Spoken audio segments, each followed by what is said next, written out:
మరి నాలుగో అపార్థం ఏమిటి అంటే, నాలుగో అపార్థము సర్వసాధారణంగా మనం వింటూ ఉంటాము, రామ్ రహీం ఏక్ హై. రామ్ అన్న రహీం అన్న ఒకటే. రాముడు, కృష్ణుడు, సాయిబాబా ఎలా అయితే దేవుళ్ళు అలాగే అల్లా కూడా ఒక దేవుడు అని సర్వసాధారణంగా హిందూ సోదరులు ఈ ఆలోచన మనకు కనబడుతుంటుంది. వాస్తవానికి రాముడులాగా, కృష్ణుడిలాగా, సాయిబాబా లాగా ఇలాంటి ఒక దేవుడైనా అల్లా అంటే ఖురాన్ గ్రంథం తెలియజేస్తుంది. ఖురాన్ గ్రంథంలో 22వ సూరా అల్ హజ్లో 74వ వాక్యాన్ని చూస్తున్నట్లయితే సృష్టికర్త తెలియజేస్తున్నాడు, ఉమా కదరుల్లాహ హక్క కదరి. వారు దేవుణ్ణి ఎలా గుర్తించాలో, దైవాన్ని ఎలా గుర్తించాలో, అల్లాని ఎలా గుర్తించాలో అలా గుర్తించలేదు కాబట్టే అల్లాకి వేరే వారితో సాటి కల్పిస్తున్నారు. అల్లా అలాంటి వాడు, అతను కూడా అల్లా లాంటి వాడే అని ఎందుకు అంటున్నారో తెలుసా? వారు అల్లాని ఎలా గుర్తించాలో అలా గుర్తించలేకపోయారు. మరి అల్లాని ఎలా గుర్తించాలి, అల్లాని ఎలా తెలుసుకోవాలంటే ఖురాన్ గ్రంథంలో సూరా రూమ్ 30 40వ వాక్యంలో తెలియచేయడం జరిగింది అల్లాని ఎలా గుర్తించాలన్న విషయం. అల్లా ఎవరు? అల్లా అంటే ఆయనే. ఎవరైనా కలకకు మిమ్మల్ని పుట్టించేటువంటి వాడు మొదటి విషయం. తర్వాత ఆయన రజహకుం, ఆయన మీకు ఉపాధి కల్పించేటటువంటి ఉంటారు. సుమ్మ యుమీతుకుం, మీకు మరణాన్ని ఇవ్వబోయేటటువంటి వాడు. సుమ్మ యుహీకుం, మీకు తిరిగి లేపేటటువంటి వాడు మరణించిన తర్వాత. దీనిలో ఒక్కొక్క విషయాన్ని మనం చూసినట్లయితే అల్లాని ఎలా గుర్తించాలంటే మొదటి విషయము ఆయన మిమ్మల్ని పుట్టించేటటువంటి వాడని చూడాలి. ఆయన ఎవరు? భూమిని, ఆకాశాన్ని, సూర్యుడిని, చంద్రుడిని, గాలిని, నీటిని, మానవుల్ని, చెట్లని, క్రిమికీటకాలని, సరీసృపాలని, పక్షుల్ని, నీటిలో ఉన్న జీవరాశుల్ని సమస్తాన్ని సృష్టించిన వాడు అల్లాహ్. మరియు ఖురాన్ గ్రంథంలో సూరా అన్నహల్ 16వ సూరా 20వ వాక్యంలో చూసుకున్నట్లయితే అల్లాని కాకుండా మీరు ఎవరినైతే దేవుళ్ళలాగా చేసుకున్నారో వారు ఏ వస్తువులు కూడా సృష్టికర్తలు కాదు, వారు స్వయంగా సృష్టించబడినటువంటి వారే. చూడండి, అల్లాని కాకుండా ఎవరైతే దేవుడు అని పిలుస్తున్నారో వారు ఎవరంట? స్వయంగా సృష్టించబడినటువంటి వారు సృష్టికర్తలు కారు. మొదటి విషయం.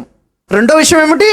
ఆయన ఎవరు? సుమ్మ రజహకుం, ఆయన మీకు ఉపాధి ఇచ్చేటటువంటి వారు, మీకు ఆహారాన్ని ఇచ్చేవాడు, మీకు నీటిని ఇచ్చేవాడు, మీకు గాలిని ఇచ్చేవాడు, మీ అవసరాలు తీరుస్తున్నవాడు, మీకు సూర్యరశ్మిని ఇచ్చేవాడు, మీకు వెలుతురుని ఇచ్చేవాడు, మీకు ఉపాధి ఇచ్చేటటువంటి వాడు.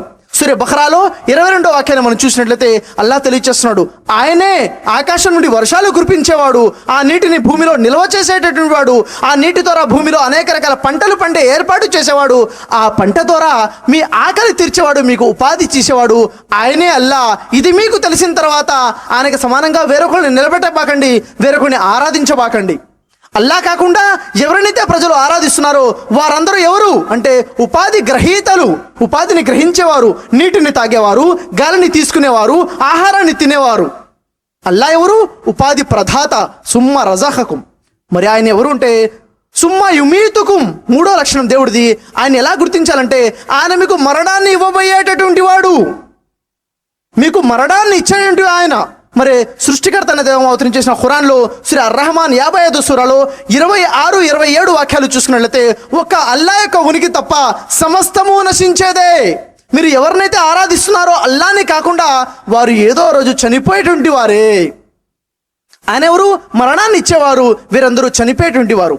ఆ తర్వాత సుమ్మ యుహీకుం, ఆయన యొక్క 4వ లక్షణం ఆయన గుర్తించాలి. అంటే ఏంటంటే చనిపోయినటువంటి వారిని తిరిగి లేపేటటువంటి శక్తి ఉన్నవాడు ఆయన.